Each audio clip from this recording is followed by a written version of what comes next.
The MRI has confirmed that Chiefs star quarterback Patrick Mahomes suffered a dislocated kneecap. Not good, but not significant additional damage.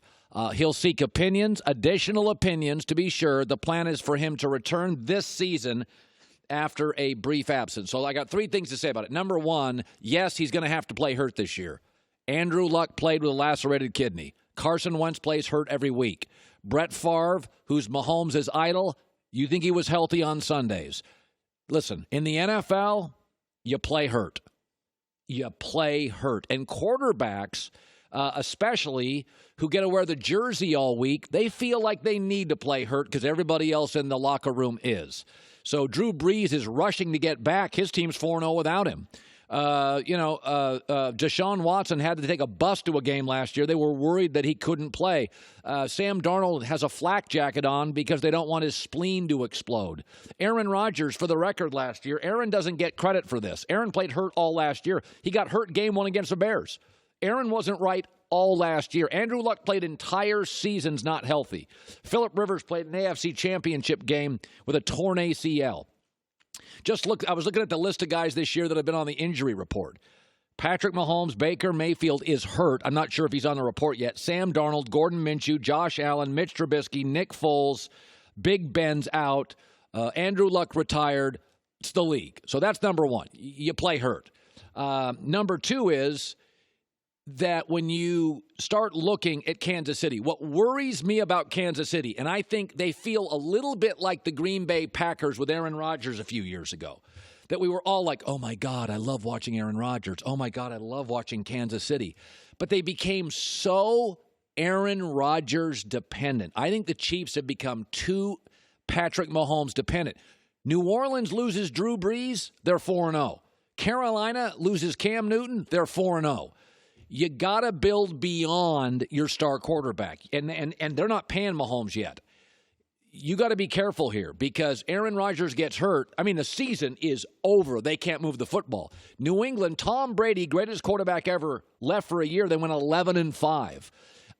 There's a difference between wanting a great quarterback and having to have him to just win games. Troy Aikman missed games for the Cowboys because of Emmitt Smith and that defense and that coaching. They won a lot of games. Terry Bradshaw missed games. Chuck Noll, that running game and defense. They won a lot of games. So that's what's impressive about New Orleans this year. I mean, they lost Drew Brees early in the year, and it's like, all right, and their schedule wasn't easy. Dallas, go to Seattle, divisional games. So I think the second thing is, number one, he's hurt. You got to play hurt. You don't punt in the season. Number two is, what scares me about Kansas City, Andy Reid doesn't have a history of developing great running games. I think they have to look at this injury like the Packers looked at their team of 2 years ago and said, we're just too damn Aaron dependent. We love him, but we should only ask Aaron to have to be great 4 times a game, not 28.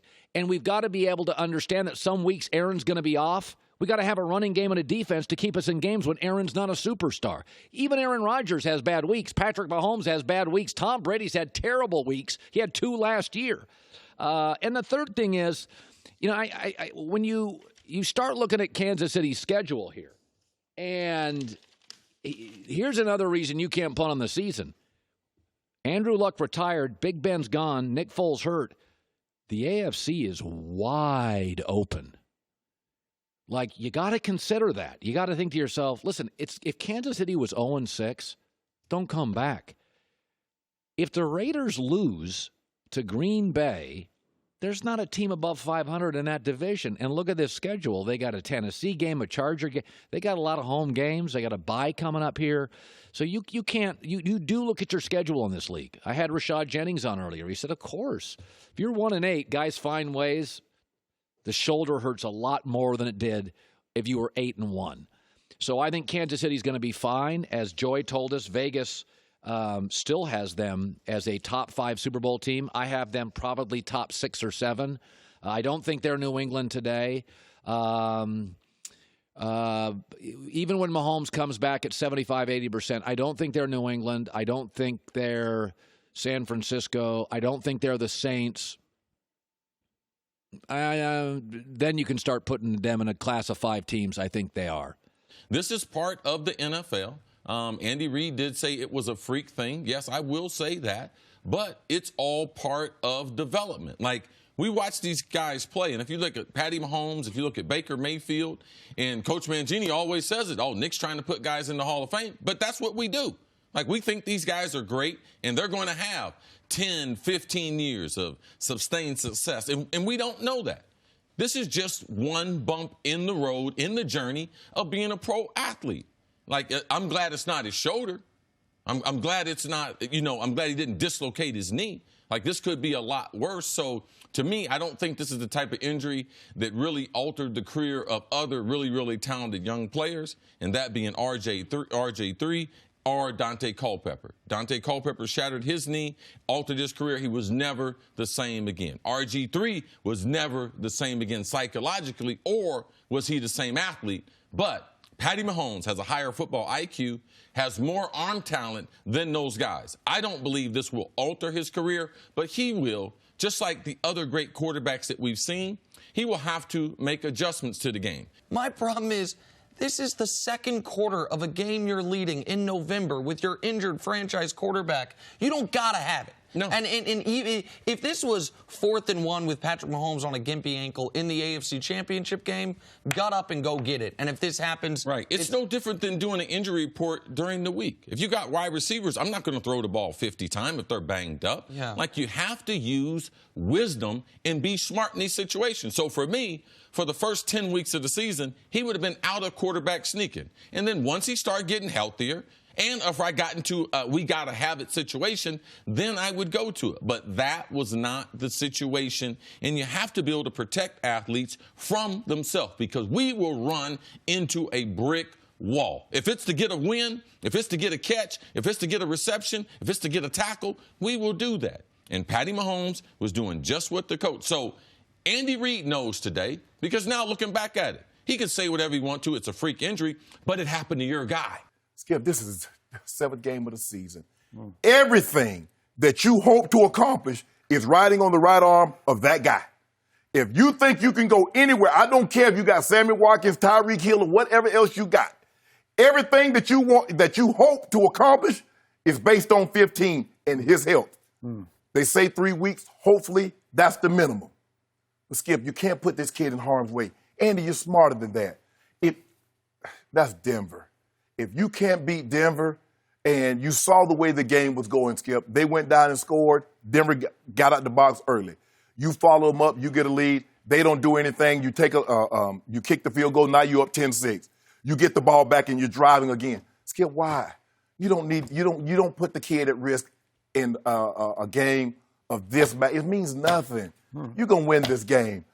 I totally disagree with the call. I don't know why you would put him in harm's way in a regular season game. It's an unnecessary risk that you didn't need to take. Yes, I understand that there are risks involved in football, but unnecessary risk is what you try to avoid. So I place this at the head coach. Well, if Andy called a play, or if Eric Bieniemy, offensive coordinator, Andy called the play. Okay, well, I fought Andy. Okay. I cannot remember ever any quarterback ever getting hurt on a quarterback sneak in my time. I Googled it and found that Tom Savage, who's no longer in football, in one of his few starts for the Houston Texans, did suffer a concussion on a quarterback sneak. And so I looked at the play, and it opened up so quickly that he was shocked that there was actually a big hole there. So he just kept going with his head up and just then hit helmets with the linebacker head on, who had a little full head of steam. Yes. So I get that one. Right. Freakish. Now to this play. Who is the greatest quarterback sneaker of all time? This isn't even close. Tom Brady. I tweet that all the time. Greatest quarterback sneaker ever. Tom Brady has run the quarterback sneak. It's hard to count them, but it's over 200 times in his career. Tom Brady has willingly run the quarterback sneak that he loves so much. It's his pet play, his favorite play. And just a week ago on this same Fox stage, the big Thursday night stage, would you believe Tom Brady ran 5 quarterback sneaks that night. 5. And guess what? He scored twice on quarterback sneaks. Do you know what the odds are on a dislocated knee on a quarterback sneak? Billions to 1. Because you know what? It's never happened in the history of football.